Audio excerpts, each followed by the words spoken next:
ഓം ശ്രീ ഗണേശായ നമ. ഓം ശ്രീ ഗണേശ ശാരദാ ഗുരുഭ്യോ നമ. ഓം സദാശിവസമാരംഭാം ശങ്കരാചാര്യമധ്യമാം അസ്മദാചാര്യപര്യന്താം വന്ദേ ഗുരുപരമ്പരാം. ഓം ശിവം ശിവകരം ശാന്തം ശിവാത്മാനം ശിവോത്തമം ശിവമാർഗപ്രണേതാരം പ്രണതോസ്മി സദാശിവം. ഹര ഹര മഹാദേവ. സർവമംഗളമാംഗല്യേ ശിവേ സർവാർത്ഥസാധിയേ ശരണ്യേ ത്രംബകേ ഗൗരി നാരായണി നമോസ്തുതേ. ഓം ശ്രീ മഹാദേവ്യൈ നമ. ഓം ശ്രീ മഹാത്രിപുരസുന്ദരിയൈ നമ. ഹരി ഓം. ശ്രീ ശങ്കരാചാര്യ വിരചിതം സൗന്ദര്യലഹരി സ്തോത്ര പഠന പരമ്പരയിലേക്ക് എല്ലാവർക്കും സുസ്വാഗതം, സുദിനം നേരുന്നു. കഴിഞ്ഞ ക്ലാസ്സിൽ നമ്മൾ 9 ശ്ലോകങ്ങൾ വരെ പഠിച്ചു. ഇന്ന് 10ഉം 11ഉമാണ് പഠിക്കേണ്ടത്. അപ്പോൾ ശ്ലോകം 2ഉം ഒന്ന് വായിക്കാം. ഓം ശ്രീ മഹാദേവ്യൈ നമ. സൗന്ദര്യലഹരി കർത്രേ സർവമംഗളദായിനേ ശങ്കരാചാര്യവര്യായ യതിരാജായതേ നമഃ. സുധാധാരാസാരൈഃ ചരണയുഗളാന്തർവിഗളിതൈഃ പ്രപഞ്ചം സിഞ്ചന്തി പുനരവിരസാംനായമഹസഃ. അവാപ്യ സ്വാം ഭൂമിം ഭുജഗനിഭമധ്യുഷ്ടവലയം സ്വമാത്മാനം കൃത്വാ സ്വഭിഷികുളകുണ്ഠേ കുഹരിണീ. അടുത്ത ശ്ലോകം. ചതുർഭേ ശ്രീകണ്ഠൈഃ ശിവയുവതിഭിः പഞ്ചഭിരവി പ്രഭിന്നാഭിः ശംഭോः നവഭിരവിമൂലപ്രകൃതിഭിः. ചതുശ്ചത്വാരിംശത് വസുദളകലാശ്രത്രിവലയത്രിരേഖാഭിः സാർദ്ധം തവ ശരണകോണാ പരിണതാഃ. ആദ്യത്തെ ശ്ലോകം എടുത്തിട്ട് പിരിച്ചു പറയാം. സുധാധാരാസാരൈഃ ചരണയുഗള അന്തർവിഗളിതൈഃ പ്രപഞ്ചം സിഞ്ചന്തി പുനഃ അഭി പുനരഭി രസാംനായമഹസഃ. അവാപ്യ സ്വാം ഭൂമിം ഭുജഗനിഭം അദ്യുഷ്ടവലയം സ്വമാത്മാനം കൃത്വാ സ്വഭിഷി കുളകുണ്ഠേ കുഹരിണി. സുധാധാരാസാരൈഃ ചരണയുഗളാന്തർവിഗളിതൈഃ പ്രപഞ്ചം സിഞ്ചന്തി പുനരഭി രസാംനായമഹസഃ. അവാപ്യ സ്വാം ഭൂമിം ഭുജഗനിഭം അദ്യുഷ്ടവലയം സ്വമാത്മാനം കൃത്വാ സ്വഭിഷി കുളകുണ്ഠേ കുഹരിണി. ഇതാണ് ശ്ലോകങ്ങൾ, വാക്കുകൾ. അപ്പോൾ ഇനി ഓരോ വാക്കുകൾ എടുത്തിട്ട് അതിൻ്റെ അർത്ഥം നോക്കണം. സുധ എന്ന് പറഞ്ഞാൽ അമൃത്, ധാര ധാര തന്നെ ഒഴുക്ക്. അപ്പോൾ സുധാധാരാസാരൈഹി സാരങ്ങൾ, ആ അമൃതധാരാ പ്രവാഹം, ആ ഒഴുക്കുകൾ, ആ പ്രവാഹങ്ങളെ കൊണ്ട് എന്നർത്ഥം. സുധാധാരാസാരൈഹി അമൃതധാരാ പ്രവാഹങ്ങളെ കൊണ്ടെന്ന് അർത്ഥം. ചരണയുഗള അന്തർവിഗളിതൈഹി ചരണയുഗളം. ചരണം എന്ന് പറഞ്ഞാൽ ഒരെണ്ണം, യുഗളം എന്ന് പറഞ്ഞാൽ രണ്ട് ചരണങ്ങളുടെ മധ്യത്തിൽ നിന്ന് വിഗളിതൈഹി ഗളിക്കുക എന്ന് പറഞ്ഞാൽ ഒഴുകുക, പ്രവഹിക്കുക എന്നൊക്കെ അർത്ഥം. വിഗളിതൈ എന്ന് പറഞ്ഞാൽ വിശേഷേണ ഗളിക്കുന്നത്, വിഗളിതം. അപ്പോൾ ചരണയുഗള അന്തർവിഗളിതൈഹി എന്ന് പറഞ്ഞാൽ 2 പാദങ്ങളുടെ മധ്യത്തിൽ നിന്ന് പ്രവഹിക്കുന്ന എന്നർത്ഥം. പ്രപഞ്ചം എന്നിവിടെ പറഞ്ഞിരിക്കുന്നത് നാഡികളെ പറ്റിയാണ്. നാഡികൾ, അതായത് ഒരു ചരണത്തിൽ 36,000 നാഡികൾ. അപ്പോൾ 2 ചരണങ്ങൾ, ദേവിയുടെ 2 ചരണങ്ങളിൽ നിന്നും 72,000 നാഡീമാർഗങ്ങൾ. അതിനെയാണ് ഇവിടെ പ്രപഞ്ചം എന്ന് പറഞ്ഞത്. അപ്പം പ്രപഞ്ചം എന്ന് പറഞ്ഞാൽ ഈ 72,000 നാഡീമാർഗങ്ങളെയാണ്. മാർഗങ്ങളെയും സിഞ്ചന്തി എന്ന് പറഞ്ഞാൽ നനയ്ക്കുക, കഴുകുക, നനയ്ക്കുക എന്നൊക്കെ അർത്ഥം. പുനഃ അഭി, പുനഃ വീണ്ടും, പിന്നെയും എന്നർത്ഥം. അപ്പോൾ സിഞ്ചന്തി പുനരഭി എന്ന് പറഞ്ഞാൽ നനയ്ക്കുന്നവൾ പിന്നെയും. രസാംനായ മഹസഹ, മഹസ് എന്ന് പറഞ്ഞാൽ പ്രഭാവം, പ്രാബല്യം എന്നൊക്കെ അർത്ഥമുണ്ട്. കാന്തി, ശോഭ, പ്രകാശം എന്നൊക്കെ. അപ്പോൾ രസാംനായ മഹസ് എന്ന് പറഞ്ഞാൽ അമൃതാധിക്യത്തോടു കൂടിയ കാന്തിയുള്ളതിൽ നിന്ന്. അതെന്താണ്? ചന്ദ്രമണ്ഡലം, അതായത് ചന്ദ്രമണ്ഡലത്തിൽ നിന്ന് എന്നർത്ഥം. അപ്പം അമൃതാധിക്യത്തോടു കൂടിയ കാന്തിയുള്ളതിൽ നിന്ന് എന്ന് പറഞ്ഞാൽ ചന്ദ്രമണ്ഡലത്തിൽ നിന്ന് അവാപ്യ പ്രാപിച്ചിട്ട്, പ്രാപിക്കുക എന്നുള്ളതിൻ്റെ അർത്ഥമാണ് അവാപ്യ, പ്രാപിച്ചിട്ട്. സ്വാംഭൂമിയും, സ്വന്തം ഭൂമിയെ എന്ന് പറഞ്ഞാലോ തൻ്റെ വാസഭൂമിയായ മൂലാധാര ചക്രത്തെ, അതാണ് സ്വാംഭൂമിയും എന്ന് പറഞ്ഞത്. അപ്പോൾ തൻ്റെ വാസഭൂമിയായ മൂലാധാര ചക്രത്തെ. ഭുജഗനിഭം, ഭുജകം സർപ്പമാണ്. ഭുജഗനിഭം എന്ന് പറഞ്ഞാൽ സർപ്പാകാരമായിട്ട്, ഒരു സർപ്പത്തിൻ്റെ ആകാരത്തിൽ. അധ്യുഷ്ടവലയം, അധ്യുഷ്ടവലയം 3.5 ചുറ്റോടുകൂടി മണ്ഡലാകാരമാക്കി. സ്വമാത്മാനം, തൻ്റെ ആത്മാനം, തൻ്റെ രൂപത്തെ കൃത്വ ചെയ്തിട്ട്. സ്വഭിഷി ഉറങ്ങുന്നു. അപ്പം 3.5 ചുറ്റോടുകൂടിയ മണ്ഡലാകാരമാക്കി തൻ്റെ രൂപത്തെ ചെയ്തിട്ട് ഉറങ്ങുന്നു. എവിടെ? തൻ്റെ വാസഭൂമിയായ മൂലാധാര ചക്രത്തിൽ എന്ന്. കുളകുണ്ഠേ കുഹരിണി, കുളകുണ്ഠം താമരക്കിഴങ്ങ്, അതായത് താമരക്കിഴങ്ങ് പോലെ ഇരിക്കുന്ന ആധാരകത്തിൽ, അതായത് ആധാരചക്രത്തിൽ അല്ലേ. കുഹരിണി ദ്വാരത്തോടു കൂടിയ ഈ താമരവള്ളിയെയാണ് ഇവിടെ ഉദ്ദേശിക്കുന്നത്. താമരക്കിഴങ്ങ്, താമരവള്ളി, താമര, അതായത് മെലിഞ്ഞ കൃശമായത് താമരവള്ളിയാണ്. അത് ദ്വാരങ്ങളുണ്ട്, അതിൻ്റെ ഉള്ളിൽ ദ്വാരങ്ങളുണ്ട്. നമ്മൾ പഠിച്ചിട്ടുണ്ട് നാരായണീയത്തിലൊക്കെ, ബ്രഹ്മാവ് ഈ താമരയുടെ അറ്റം കാണാനായിട്ട് പോയതൊക്കെ അല്ലേ, അസുഷരങ്ങളിൽ കൂടിയൊക്കെ കടന്നുപോയി നാരായണീയത്തിൽ വിശദീകരിച്ച് പഠിച്ചില്ലേ. അതുതന്നെ ഇവിടെ കുളകുണ്ഠം എന്ന് പറഞ്ഞാൽ താമരക്കിഴങ്ങ്, അതുപോലെ ഇരിക്കുന്ന ആ ആധാരക ചക്രത്തിൽ. പിന്നെ കുഹരിണി, ഉള്ളിൽ ദ്വാരങ്ങളോടുകൂടിയ ആ വള്ളി. അപ്പം ഇവിടെ അത് കുണ്ടലിനി എന്ന പേരോടുകൂടിയാണ്. ഒരു സർപ്പത്തെ പോലെ 3.5 ചുറ്റോടുകൂടി മണ്ഡലാകാരമാക്കി, മണ്ഡലത്തിൻ്റെ രൂപമാക്കി, കുണ്ടലിനി എന്ന പേരോടുകൂടി ഉള്ളിൽ സൂക്ഷ്മമുള്ള അല്ലെങ്കിൽ സൂക്ഷ്മദ്വാരമുള്ള ആധാരകന്ധത്തിൽ, കന്ധം എന്ന് പറഞ്ഞാൽ മൂലാധാരകന്ധത്തിൽ നിന്തിരുവടി നിദ്ര ചെയ്യുന്നു, ദേവി ഉറങ്ങുന്നു. അപ്പോൾ ഈ ശ്ലോകത്തിൻ്റെ അർത്ഥം, അല്ലയോ മഹാത്രിപുര സുന്ദരി, ശിരസിൽ സഹസ്രാരകമലത്തിൻ്റെ മധ്യത്തിലുള്ള ശ്രീചക്രരൂപമായ ചന്ദ്രമണ്ഡലത്തിൻ്റെ മധ്യത്തിൽ ഇരിക്കുന്ന നിന്തിരുവടിയുടെ 2 ചരണങ്ങളുടെ മധ്യത്തിൽ നിന്ന് ഒഴുകി വരുന്ന അമൃതധാര പ്രവാഹം കൊണ്ട് സാധകൻ്റെ 72,000 നാഡികളെയും നനച്ച് ആ ചന്ദ്രമണ്ഡലത്തിൽ, ചിത്താകുന്ന ചന്ദ്രമണ്ഡലത്തിൽ നിന്ന് പിന്നെയും തൻ്റെ വാസഭൂമിയായ സുഷുപ്ന അധോഭാഗത്തുള്ള മൂലാധാര ചക്രത്തെ പ്രാപിച്ചിട്ട് തൻ്റെ രൂപത്തെ സർപ്പമെന്ന പോലെ 3.5 ചുറ്റോടുകൂടി മണ്ഡലാകാരമാക്കി കുണ്ടലിനി എന്ന പേരോടുകൂടി ഉള്ളിൽ സൂക്ഷ്മദ്വാരമുള്ള താമരക്കിഴങ്ങ് പോലെ ഇരിക്കുന്ന ആധാരകന്ധത്തിൽ നിന്തിരുവടി നിദ്ര ചെയ്യുന്നു.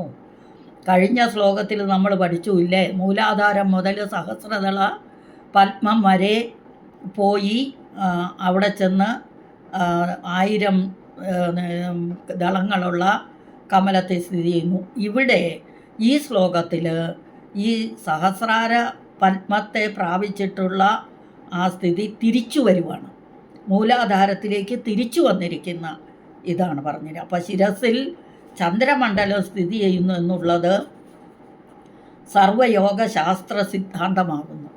അപ്പം ഇത് ഈ ശ്രീചക്രം തന്നെ, അതിനെ ശ്രീചക്രം എന്നാണ് പറയുന്നത്. സർപ്പാകാരമായി മൂലാധാരത്തെ ആശ്രയിച്ചിരിക്കുന്ന കുണ്ടലിനി ശക്തി താമരനൂല് പോലെ മെലിഞ്ഞതും അല്ലെങ്കിൽ വണ്ണം കുറഞ്ഞതും മിന്നൽ കൊടി പോലെ പ്രകാശമുള്ളതുമാകുന്നു. അപ്പോൾ ആ ശക്തി ഫണാഗ്രം കൊണ്ട്, ആ ശക്തിയുടെ തല ഇതുകൊണ്ട് മൂലകന്ധത്തെയും മുഖം കൊണ്ട് പുച്ഛത്തെയും സ്പർശിച്ചുകൊണ്ട് നിദ്ര ചെയ്യുന്നു. അതായത് തല കീഴായി നിദ്ര ചെയ്യുന്നു എന്നർത്ഥം അല്ലേ. തല താഴെയും പാല് മുകളിലും. സാധകൻ പത്മാസനത്തിൽ സ്വസ്ഥനായി ഇരുന്ന് ഗുദത്തെ ബലമായി നിരോധിച്ച് വായുവിനെ ഊർധ്വഗതമാക്കി കുംഭകം ചെയ്യുമ്പോൾ വായു തട്ടി സ്വാധിഷ്ഠാനത്തിലുള്ള അഗ്നി ജ്വലിക്കുന്നു. ആ അഗ്നിയുടെയും വായുവിൻ്റെയും ആഘാത നിമിത്തം കുണ്ടലിനി ഉണർന്ന് 3 ഗ്രന്ഥിയെയും ഷഡ ആധാരങ്ങളെയും ഭേദിച്ച് സഹസ്രദള കമലത്തിൽ ചെന്ന് പരമശിവനോട് ചേർന്ന് അമൃതധാരയെ വർഷിച്ച് 72,000 നാഡികളെയും നനയ്ക്കുന്നു. നമ്മൾ ഈ നാഡികളെയൊക്കെ നദികളായിട്ടാണ് ഉപമിച്ചിരുന്നത് അല്ലേ. അപ്പോൾ അമൃതസ്യ ധാര ബഹുധാ ദോഹമാനം ചരണം നോ ലോകേ സുധിതാം എന്ന്, സുധിതാം ദധാതു എന്ന ശ്രുതി വേദം പറയുന്നുണ്ട്. അതിൻ്റെ അർത്ഥം എന്നാന്ന് ചോദിച്ചാൽ സുധാപ്രവാഹങ്ങളെ 72,000 നാഡീമാർഗങ്ങളിലും വർഷിക്കുന്ന ശ്രീദേവി ചരണം സാധകന്മാരായ നമ്മെ ലോകത്തിൽ സംജാത ബുദ്ധി പ്രകാശന്മാരാക്കി പോഷണം ചെയ്യട്ടെ എന്നർത്ഥം. ഇവിടെ പോഷകം ചെയ്യട്ടെ എന്ന് അർത്ഥം. അപ്പോൾ ആദ്യത്തെ ശ്ലോകം കഴിഞ്ഞു. രണ്ടാമത്തെ ശ്ലോകം ചതുർഭി ശ്രീകണ്ഠൈഃ ശിവയുവതിഭി പഞ്ചഭിരഭി പ്രഭിന്നാഭി ശംഭോഃ നവഭിരഭിമൂലപ്രകൃതിഭിः ചതുശ്ചത്വാരിംശത് വസുദളകലാസ്രത്രിവലയത്രിരേഖാഭിസാർത്ഥം തവ ശരണകോണാ പരിണതാക. ഇവിടെ ദേവിയായ യന്ത്രരൂപത്തെ പറ്റിയാണ് പറയുന്നത്. ചതുർഭിഃ ശ്രീകണ്ഠൈഃ ശിവയുവതിഭിः പഞ്ചഭിരഭി പ്രഭിന്നാഭിः ശംഭോഃ നവഭിരഭി മൂലപ്രകൃതിഭിः ചതുശ്ചത്വാരിംശത്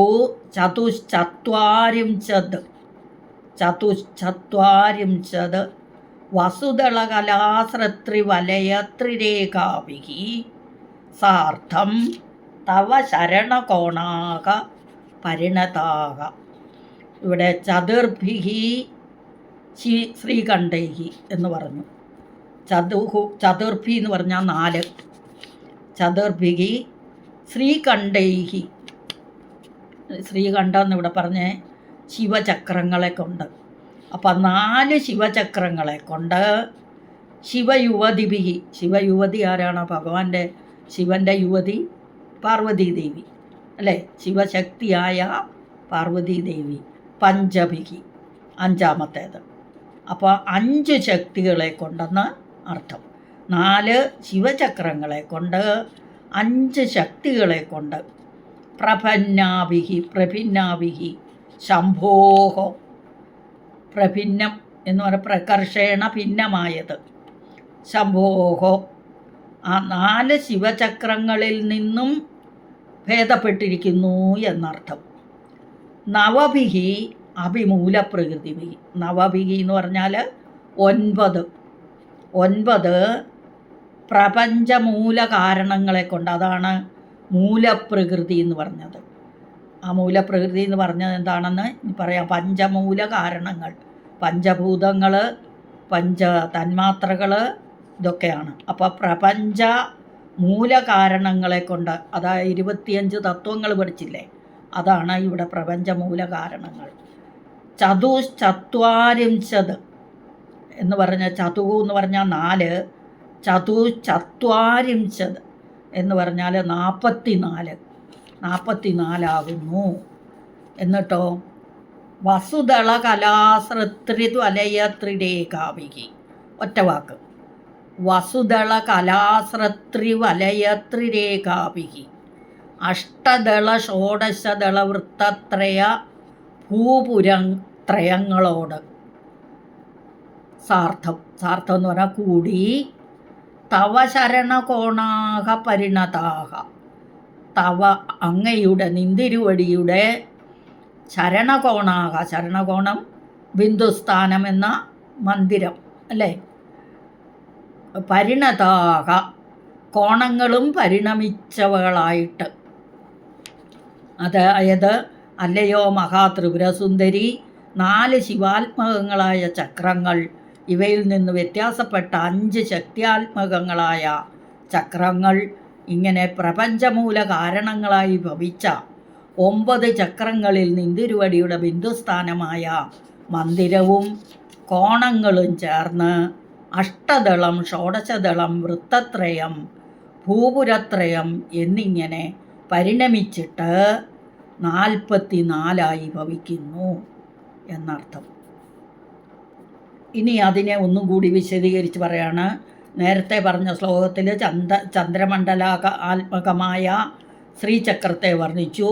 ത്രിപുരസുന്ദരിയുടെ വാസസ്ഥാനമായ ശ്രീചക്രം ബിന്ദു, ത്രികോണം, അഷ്ടകോണം, അന്തർദശാരം, ബഹിർദശാരം, ചതുർദശാരം, അഷ്ടദളം, ഷോഡശദളം, വൃത്തത്രയം, ഭൂപുരത്രയം ഇവയോടുകൂടിയതാകുന്നു എന്ന് പറഞ്ഞു അല്ലേ.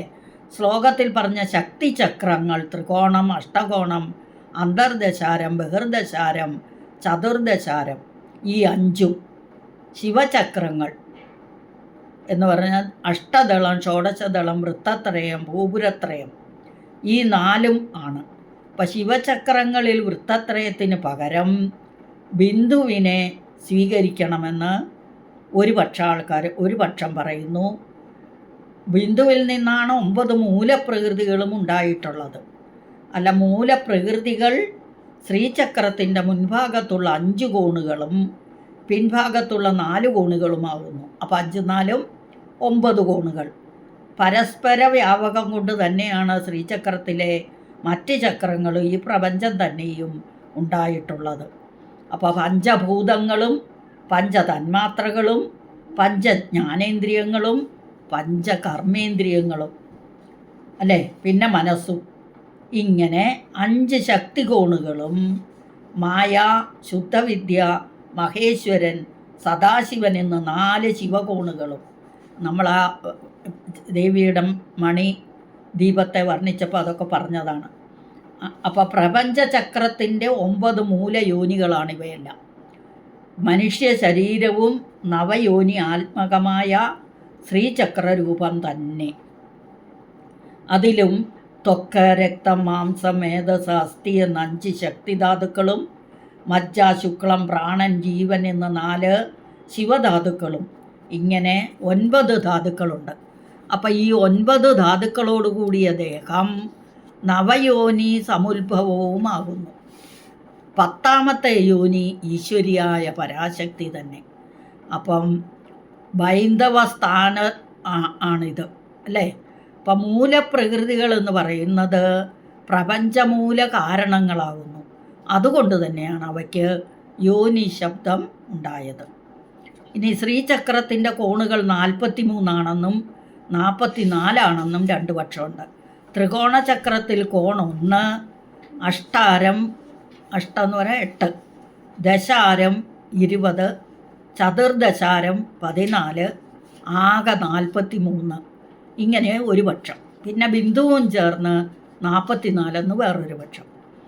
ത്രികോണത്തിൽ അഷ്ടദളവും അഷ്ടകോണത്തിൽ ഷോഡശദളവും ദശാരദ്വിതയത്തിൽ, ദ്വിതയം എന്ന് പറഞ്ഞാൽ 2, ആ 2ൽ വൃത്തത്രയം 3 വൃത്തങ്ങൾ, ചതുർദശാരത്തിൽ ഭൂപുരത്രയവും അന്തർഭവിച്ചിരിക്കുന്നു. ഇതൊക്കെ ശ്രീചക്രത്തെ സംബന്ധിക്കുന്ന കാര്യങ്ങളാണ്. അപ്പോൾ എന്നൊരു പക്ഷവും ത്രികോണത്തിൽ ബിന്ദുവും അഷ്ടകോണത്തിൽ അഷ്ടദളവും ദശാരദ്വയത്തിൽ ഷോഡശദളവും ചതുർദശാരത്തിൽ ഭൂപുരത്രയവും അന്തർഭവിച്ചിരിക്കുന്നുവെന്ന് വേറൊരു പക്ഷം. എങ്ങനെയായാലും 4 ശിവചക്രങ്ങളും 5 ശക്തിചക്രങ്ങളുടെ പരിണാമമാണെന്നുള്ളതിന് സംശയമില്ല. അപ്പോൾ അതുകൊണ്ടാണ് ശ്ലോകത്തിൽ പരിണതങ്ങളായി ഭവിച്ചിട്ടെന്ന് പറഞ്ഞിരിക്കുന്നത്. ശ്രീചക്രം സോമസൂര്യാഗ്നി മണ്ഡലാത്മകമാകുന്നു. ഭൂപുരം മുതൽ 3 ചക്രം അഗ്നിമണ്ഡലാത്മകവും പിന്നീടുള്ള 3 ചക്രം സൂര്യമണ്ഡലാത്മകവും പിന്നീടുള്ള 3 ചക്രം സോമമണ്ഡലാത്മകവുമാണ്. അങ്ങനെ 9 ചക്രങ്ങൾ. അപ്പോൾ ശ്രീചക്രം മേരുപ്രസ്ഥാരം, കൈലാസപ്രസ്ഥാരം, ഭൂപ്രസ്ഥാരം എന്ന് 3 വിധം. മേരുപ്രസ്ഥാരം ഷോഡശ നിത്യാത്മകവും കൈലാസപ്രസ്ഥാരം മാതൃകാത്മകവും ഭൂപ്രസ്ഥാരം വശിന്യാദി വാഗ്ദേവതാത്മകവുമാകുന്നു. ബഹിര്യാഗക്രമത്തെയാണ് ഈ ശ്ലോകം കൊണ്ട് വർണ്ണിച്ചിരിക്കുന്നത്. ബഹിര്യാഗം എന്ന് പറഞ്ഞാൽ പുറമേയുള്ള, അതായത് ചക്രവിദ്യോപാസന. ബ്രാഹ്മണാദി 4 ജാതികൾക്കും ബ്രഹ്മചാരി മുതൽ 4 ആശ്രമികൾക്കും ജ്ഞാനികൾക്കും അജ്ഞാനികൾക്കും ഒന്നുപോലെ ചെയ്യാവുന്നതാണ്. ഇപ്പോൾ 4 ആശ്രമികൾ ഏതൊക്കെയാണ്? ഗൃഹസ്ഥാശ്രമം, 4 ആശ്രമങ്ങളുണ്ടല്ലോ അത്. അപ്പം ഈ വേദം ഇങ്ങനെയാണ് പറയുന്നത്: അശ്രുത സശ്രുതാശ്രശ്ച യജ്വാനോ യേപ്യജന എന്ന് പറഞ്ഞാൽ അന്ധകരണ കൽമഷം നശിക്കാത്ത അപക്വന്മാർക്കും അന്ധകരണ കൽമഷം നശിച്ച പക്വന്മാർക്കും യാഗാധികാരികളായ ബ്രാഹ്മണ ക്ഷത്രിയ വൈശ്യർക്കും യാഗാധികാരമില്ലാത്ത ശൂദ്രാദികൾക്കും ചക്രവിദ്യോപാസനയിൽ അധികാരമുള്ളതാവുന്നു. അപ്പം എല്ലാവർക്കും ചെയ്യാം എന്നർത്ഥം. അപ്പോൾ ഈ 2 ശ്ലോകം ഒന്നും കൂടി വായിക്കാം. ഇതാണ് അർത്ഥം. സുധാധാരാസാരൈഃ ചരണയുഗളാന്തർവികലിതൈഃ പ്രപഞ്ചം സിഞ്ചന്തി പുനരവിരസാം നായമഹസഃ അവാപ്യ സ്വാം ഭൂമിം ഭുജഗനിഭമധ്യുഷ്ടവലയം സ്വമാത്മാനം കൃത്വാ സ്വപുഷി കുളകുണ്ഠേ കുഹരിണി ചതുർഭിः ശ്രീകണ്ഠൈः ശിവയുവതിഭിः പഞ്ചഭിരവി പ്രഭിന്നാഭിശംഭോः നവഭിരവിമൂലപ്രകൃതിഭിः ചതുശ്ചത്വാരിംശത് വസുദളകലാശ്രത്രിവലയത്രിരേഖാഭിः സാർദ്ധം തവ ശരണകോണാപരിണതാഃ. ഇതാണ് ശ്ലോകങ്ങൾ. ഇതൊക്കെ വിവരിക്കുക എന്ന് പറഞ്ഞാൽ അത്ര പാണ്ഡിത്യമുള്ളവർക്ക് മാത്രം, ഒന്നും അറിഞ്ഞുകൂടാ. സമുദ്രമാണ് ഒരു അറിവെന്ന് പറയുന്നത്. ഇത് ശങ്കരാചാര്യർ അത്ര ഇതായതുകൊണ്ട് ദേവിയെ മുമ്പിൽ കണ്ട ആളാണ്. അദ്ദേഹത്തിന് കഴിയുന്ന പോലെ നമുക്കൊന്നും പറയാൻ പറ്റില്ല.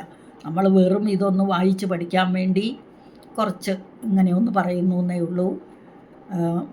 സംശയം ഉണ്ടായാൽ തന്നെയും അത് നിവൃത്തീകരിക്കാനോ അത്ര അറിവൊന്നും നമുക്കൊന്നുമില്ല, എനിക്കൊട്ടുമില്ല. പിന്നെ നിങ്ങളെ ഇതൊന്ന് പഠിപ്പിച്ചെടുത്ത് ദേവിയെ സംബന്ധിക്കുന്ന ആയതുകൊണ്ട് ഒന്ന് വായിച്ചു പഠിക്കണമെന്ന് എനിക്കൊരാഗ്രഹം. അതുകൊണ്ട് ഞാൻ ആ വാക്കുകളുടെ അർത്ഥം പറഞ്ഞതെന്ന് പറയുന്നു എന്നേ ഉള്ളൂ. എല്ലാവരും ശ്രദ്ധിച്ച് കേട്ട് പഠിച്ചതിന് ശേഷം ചൊല്ലിയിടുക. ഈ അക്ഷരങ്ങൾ അവിടെ ഇവിടെയും പോകാതിരിക്കുക. അക്ഷരസ്ഫുടതയോടുകൂടി വായിക്കുക. ഹരിയോ. അതുകൊണ്ട് ഇന്നത്തെ 2 ശ്ലോകം കഴിഞ്ഞു. സകലം ശ്രീദേവ്യാർപ്പണമസ്തു. അമ്മേ നാരായണ.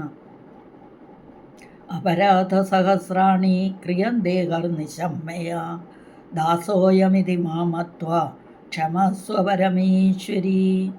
ആവാഹനം ന ജാനാമി വിസർജനം പൂജാം ചൈവ ന ജാനാമി ക്ഷമ്യതാം പരമേശ്വരി. അമ്മേ നാരായണ.